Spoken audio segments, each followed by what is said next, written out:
Hello and a very warm welcome to NDTV's continuing coverage from Kashmir. This is India Matters. I'm Shiv Aroor. Today the big focus is on actually what happens tomorrow.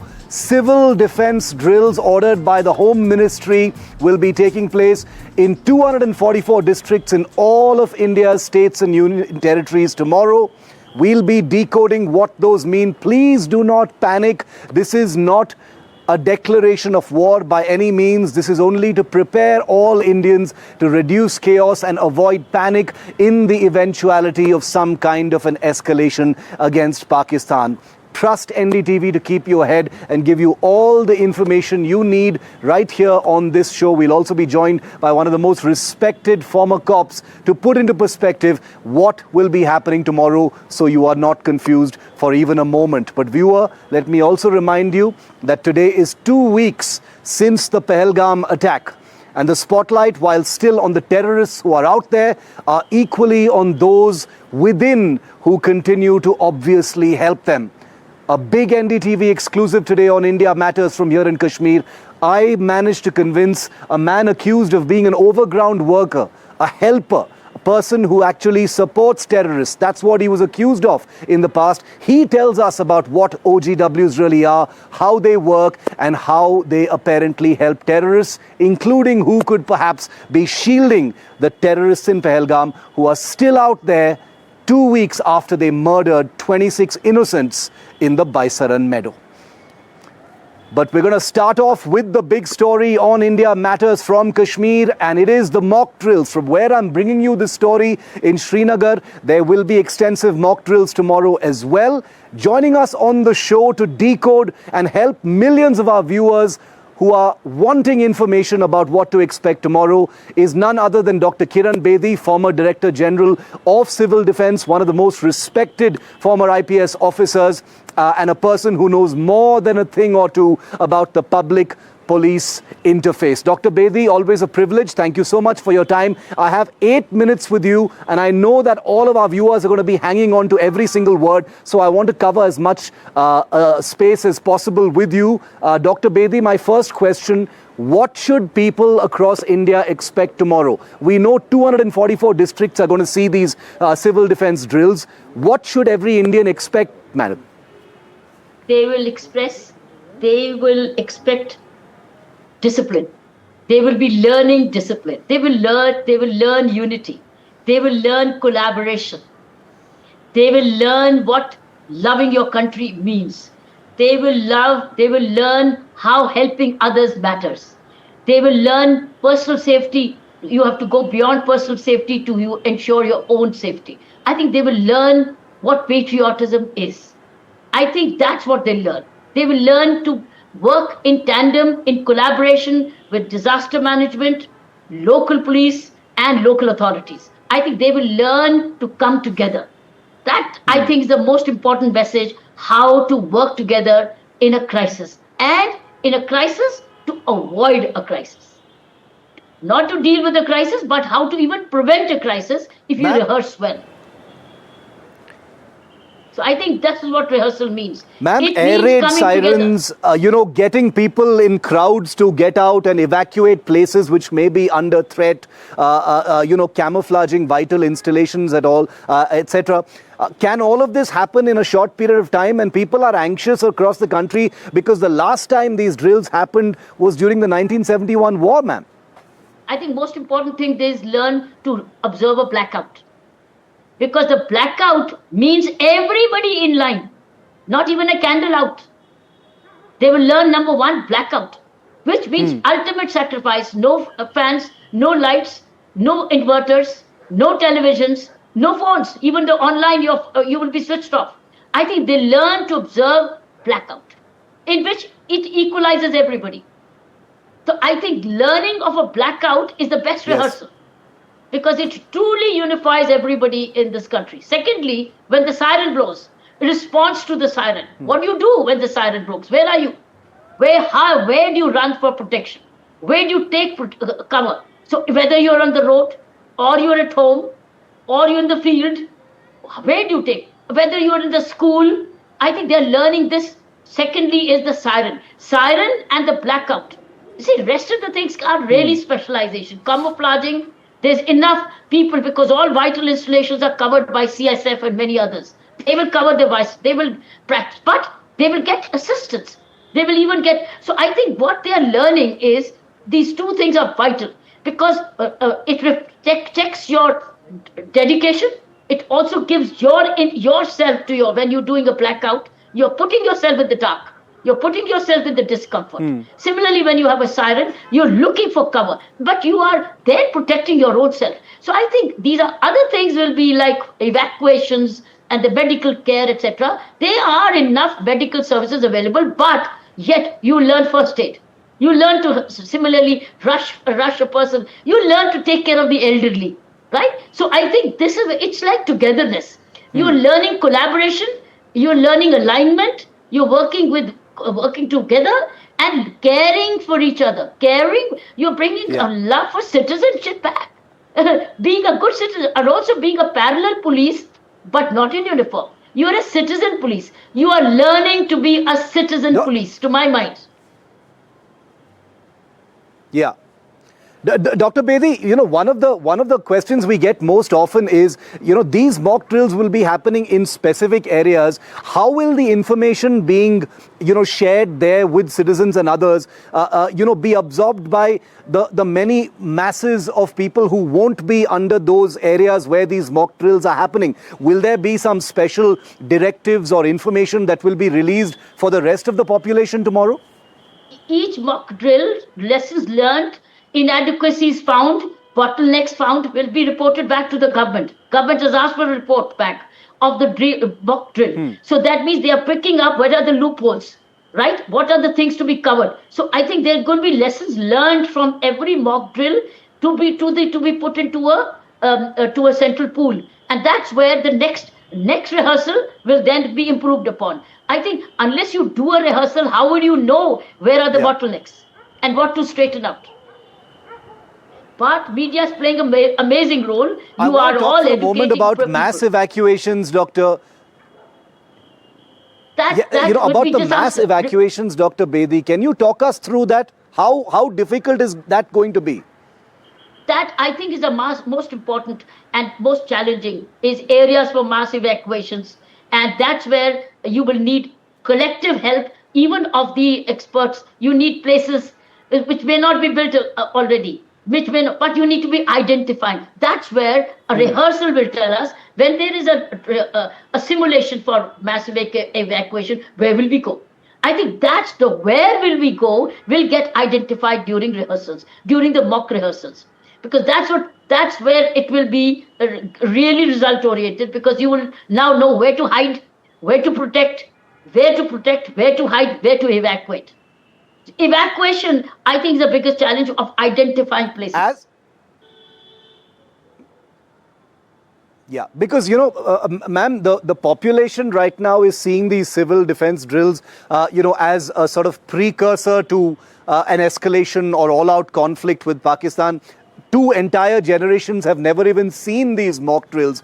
What would you say to them, ma'am? Because there is anxiety in people's minds that this means that we're going to war. No, this means being prepared for war if it happens. This means we are prepared. And at least we'll have the confidence that we've done it. We've gone through a rehearsal. We know what it means. We know what blackout means. We know where to evacuate. We know how to handle the siren. We know how to camouflage. We know how to help each other. I think it's a preparation to prevent, maybe. Because I think the message goes to the world. Message goes to our neighborhood and to our enemies. Every citizen is a policeman without uniform. But he is a national uniform. He's wearing his tiranga. He has he's in a tiranga, not in a khaki. But every citizen is in a tiranga. He's wearing the white, the green, and the orange. So I think there's a message to the neighborhood. And India, 1.4 billion. 1.4 billion united in anger and yet determination and courage. I think it's a large message. It's a huge population. Behind the government. Behind the government. Look at the energy behind the government. And even our armed forces, whether the air or the land or the sea. Look how 1.4 billion behind our millions of people who are fighting at the borders, we let them know we are also behind you. You go win, we will make ourselves win here. Yes. So I think you win, we win. So I think there's a large collective message by this rehearsal. Absolutely. Dr. Kiran Bedi, I thank you very much for this brief interaction. And I know people are going to be hanging on to every word of yours. We'll be reporting on this mock drill nationwide starting early in the morning tomorrow. Let's hope everything goes well. Let's hope all the loopholes get identified quickly and plugged. And like you said, it is about being prepared. It's not a signal. Don't panic. NDTV has your back and we will give you all information in a timely way. Dr. Bedi, thank you very much. We're slipping into a very, very brief break here on India Matters. On the other side, a big India Matters exclusive from here on Ground Zero, Kashmir. I managed to convince an overground worker accused, a man accused of helping terrorists in the past, about the spotlight on those within the local population who may be helping the Pahalgam terrorists stay unhunted for 2 weeks and counting now. Big exclusive coming up.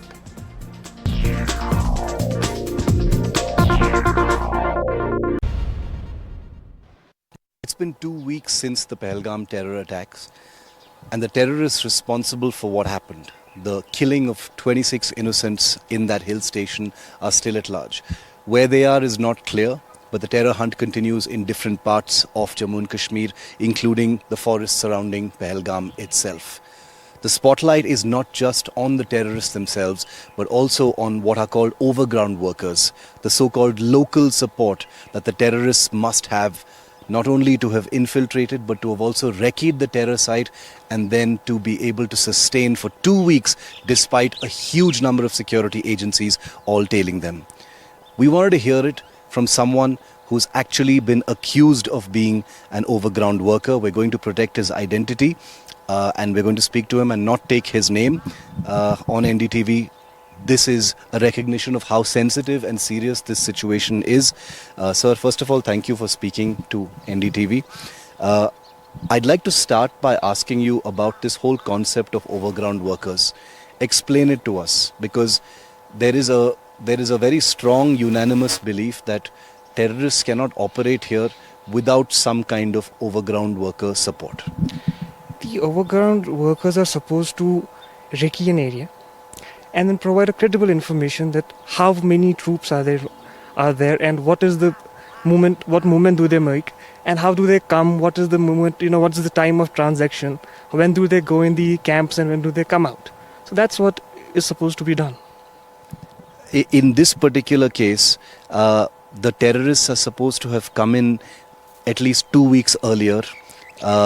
They would have received what kind of support in order to get to Pahalgam? Look, they must have received the shelter, the food, and also the information what is going on in the valley, and especially the area that the attack happened. And for 2 weeks since the attack has happened, the security agencies, despite this being one of the most militarized zones in the world, and you know this better, they have not been found. Is it possible for them to do that without support?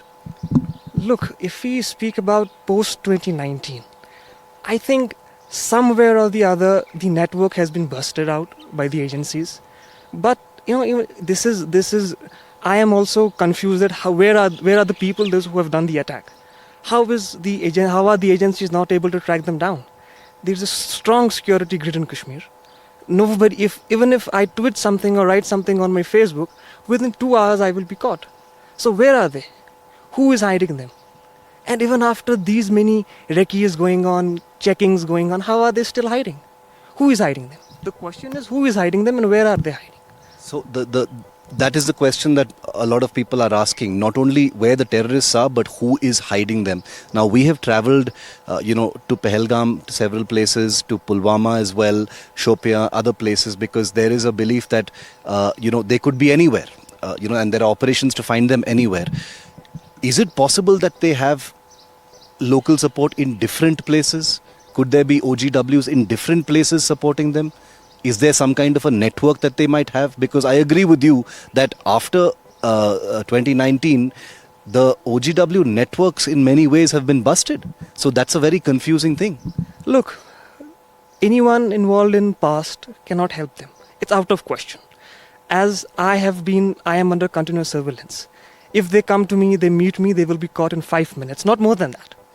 It's something that you have to understand, that it's a something new network that they have found over here. If I would have been involved, they would have arrested me, and they would have arrested the attackers also, because I am under surveillance 24/7. And whole of the Kashmir is under surveillance.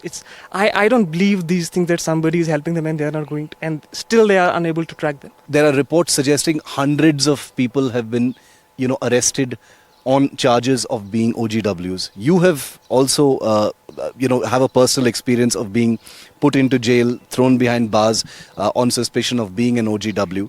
I don't want to get into your personal story, but what is your view of this? Many detentions to look for them, because you yourself are asking, who are these people? Who is shielding them right now?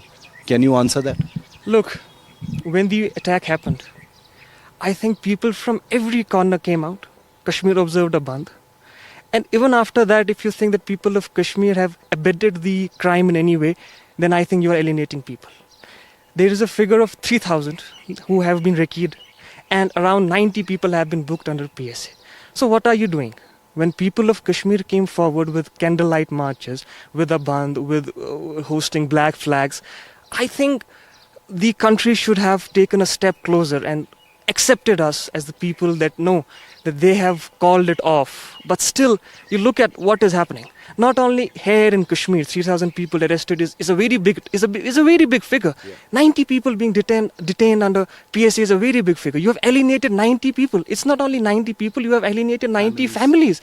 With those, you have alienated their relatives. And look how is the country responding to us. They are asking us to leave Pakistan. In 1947, we rejected the idea. We are here. Whatever the circumstances may be, we are here, we are living here.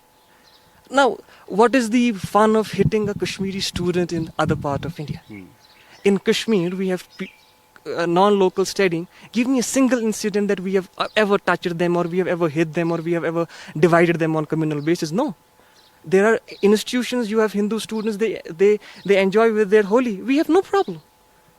I have a institution nearby, and when you have Diwali, the firecrackers they burst. I'm not able to sleep, but I have no complaint. What is your personal life like? This is my last question. Since you have been labelled as an OGW, you have seen what the other side looks like. You've been to jail, you have these views right now about what is going on. What is your current life like? You said you're constantly under surveillance. Are you able to live your life normally? Now that you're out, what is it like? Since the attack happened, not only me, everyone in the family is tense that I may be arrested again. Because seeing these reports, 90 people being under surveillance, and there is a constant threat that you might be arrested. Whenever I get a phone call from unknown number, I get anxiety that it must be a call from any officer or police station that you will have to come. And honestly speaking, after I came out of jail, many people distanced from me, like, why to be with him? You may have some legal consequences, and people often come up and tell, I have to go abroad. It's better that I don't be with you. The CID might come up with the report that he is in contact with the guy. So, there are many difficulties. You are not able to live a normal life. And, people look at you through a different prism. So you are not, after you come out of jail, you are not a same person that you have been. So it's, anxiety issues come up, you have health issues, you have many other issues, especially with your personal life. Your people who were close to you, distance from you. You have everything, you have to deal with things, you have to deal with the taunts. Kisne bola tha karne ko, ab anxiety ho rahi hai to ab kya kare? So things change, and yes, personal life is affected to a very great extent. I wish you the best. Going forward, I can understand what an anxious time this has been. This NDTV team has been here for the last 2 weeks. We have no plans to leave anytime soon, because we are not here just to cover one layer of the story. I myself personally have been coming to Kashmir for 20 years, literally every year, and I empathize with many of the things that you have said, and I promise you that we will ask all of these hard questions, which we have been asking as well, and we wish only for peace in Kashmir. Before you wrap up, yes, I have an appeal to the country. Yes. The way people of Kashmir react to the attack. Now it's time for you to accept us, and it's time that you call spade a spade, not to do tactics, not to have things, and I request the media from your platform, stop doing these nonsense things on your news channels. Tell people that there was a security lapse, and yes, hold the culprits accountable and leave the innocents. Thank you. Thank you very much for speaking to us.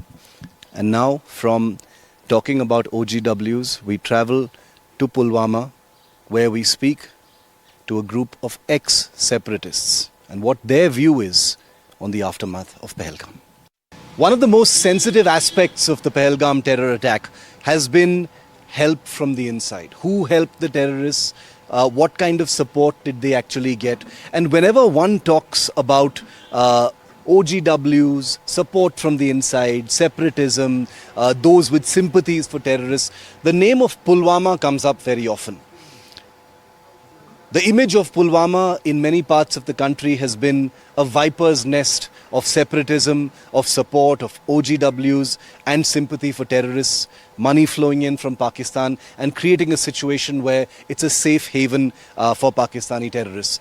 I'm here in Pulwama because we want to reflect the voices of people who've been part of an ecosystem of support for many of those terrorists, separatism, OGWs, whatever you want to call it. Because remember, at this time, the terrorists who were responsible for Pahalgam are still out there, and there is clear unanimity that they cannot survive without some kind of inside support. I have three residents of Pulwama जो हमारे साथ जुड़े हैं आज, जो पुलवामा के residents हैं, यहाँ पे रहते हैं, यहाँ पे काम करते हैं, and they have agreed to speak to us today.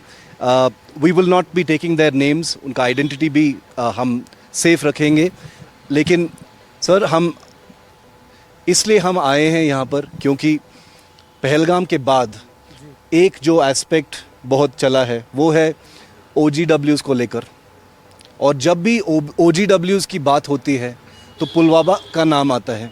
आपने देखा होगा मीडिया में, आप लोग यहाँ रहते हैं, आप लोग इस इकोसिस्टम में काम करते हैं, आपने फर्स्ट हैंड देखा है कि ये एक्सपीरियंस क्या होता है. इसके बारे में आप क्या बोलेंगे, क्योंकि लोगों का बताना है अभी कि, और हम आगे जाके पुलवामा के बारे में भी बात करेंगे कि जो टेररिस्ट थे पहलगाम में वो सपोर्ट के बिना यहाँ पर नहीं रह सकते. शुक्रिया NDTV वालों का जो हमारी तक आए और हमारी बात सुनी. ये जो बात है ये सब झूठ है. जो यहाँ के लोग हैं कोई सपोर्ट उनका नहीं है. हर कोई कश्मीरी, हर कोई मतलब शहरी जो मतलब कश्मीर का रहने वाला है वो ये चीज़ें मतलब इन चीज़ों से तंग आ चुका है. मतलब हम मतलब बहुत तंग आ चुके हैं कि हमें ये चीज़ें अब पसंद ही नहीं है, ना हम पसंद करेंगे, ना ही हमें दहशतगर्दी पसंद है. हम मतलब हमेशा कश्मीरी ने अमन चाहा है, हम अमन की ज़िंदगी गुजारना चाहते हैं. दूसरी बात रही पुलवामा को हमेशा बदनाम किया जाता है कि पुलवामा में वो है, पुलवामा के लोग ऐसा वैसा कुछ नहीं चाहते. बस यहाँ पे बेरोज़गारी है, डेवलपमेंट चाहिए. मतलब आज से 5-10 साल पहले यहाँ देखते हैं कि बंदूक, मगर आज का जो युवा है वो कंप्यूटर चाहता है, मतलब वो मतलब एजुकेटेड बनना चाहता है, वो इन चीज़ों में दिलचस्पी नहीं रखना चाहता है. कुछ इन्वेस्टिगेशन का ट्रैक ये है कि कुछ तो सपोर्ट होगा, नहीं तो वो इतने दिन जी नहीं सकते यहाँ पर. अगर इन्वेस्टिगेशन इसमें कोई हो, इसमें कोई मुलव्वस है तो उसकी कड़ी सी कड़ी सजा दी जाए, चाहे वो जिस भी हो, जिस जैसे भी वो हिंदू हो, मुस्लिम हो, सिख, ईसाई, जो भी हो, आपस में सब भाई भाई हैं. जो भी मुलव्वस है उसके खिलाफ कड़ी सी कड़ी सजा हो जाए.